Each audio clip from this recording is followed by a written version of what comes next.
Imagine what the world would look like if the debate about gender and genetics was not about the divide between men and women, but just how superhuman anyone could be.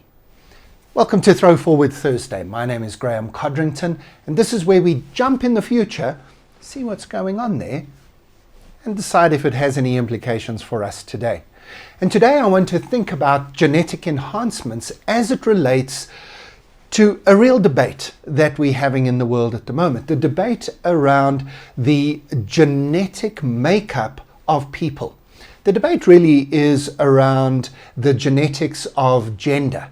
And I suppose it's in sport that we are seeing the debate have its biggest implications as we try and work out who qualifies to fit into the two big boxes we've got at the moment called men and women. Although we know that gender is more of a spectrum and it's a very complicated, well, it's not two boxes, is it? That's not that complicated at all, but it is complicated if you've only got two categories.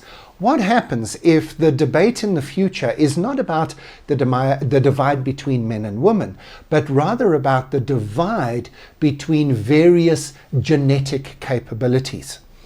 It's not too difficult to picture this because this is precisely how the Paralympics already works. We have a number of different categories depending on the severity of the level of impairment that somebody has got. If you're missing one arm, it's different than if you've got a disability with both arms, or one leg or both legs, or sight, or whatever. And we understand that multiple categories are required in order to do what sports needs, which is to have fair competition between people who are roughly similar, and secondly, that it is a good spectacle, that it is something worth watching. So, for example, in contact sports like judo, karate, boxing, or whatever, we have a hang of a lot of categories down to like 2 or 3 kilograms difference in size, so that we are fair. You don't just want the biggest people to win every round or every competition. You want to make it fair between people who are reasonably matched and also a reasonable spectacle. Yes, we'd probably watch a really big guy beat up a small guy once or twice, and then it would lose the competition element that we really enjoy in sports. Now, of course, some sports build that in. So rugby or its American cousin American football have created a sport in which there is space for the big, heavy people who provide the bulk and the weight and the strength, and then also some of the lighter people who provide speed and agility. And you can design sports that have a team of people with multiple genetic characteristics. But other sports like basketball or volleyball certainly favor those people who have, in those instances, a height advantage. So, for example, you could change the sport to say, well, why wouldn't we have a basketball league of people who are 2 meters and shorter than that? Think about it.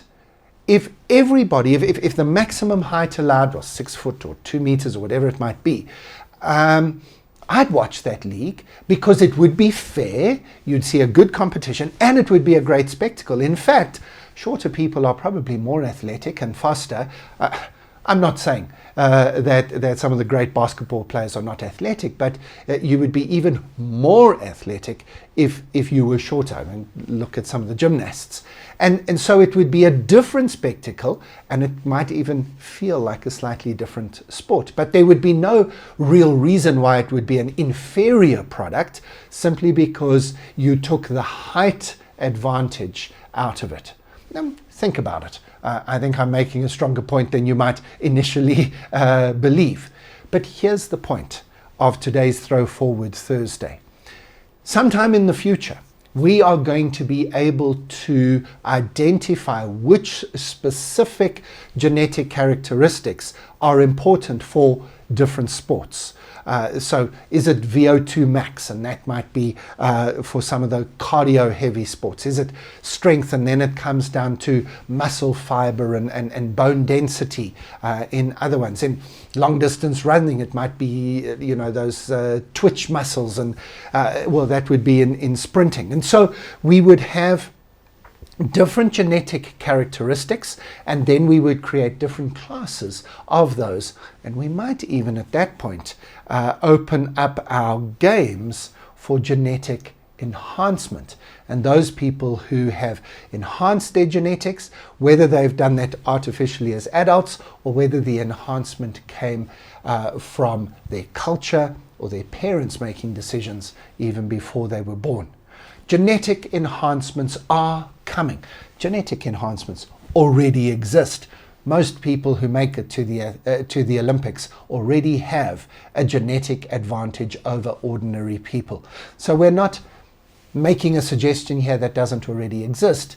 We're just bringing a little bit of future data science to deciding exactly where the boundaries are between different characterizations and classifications of different people. And gender will probably be the least important differentiator. Genetic enhancements.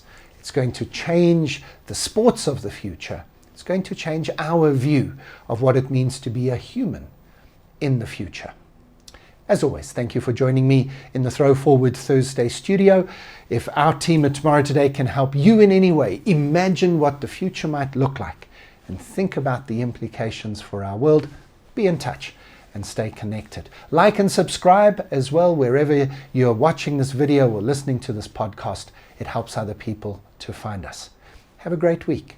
We're going to take a week's break next week, and I will be back in mid-October in the future again.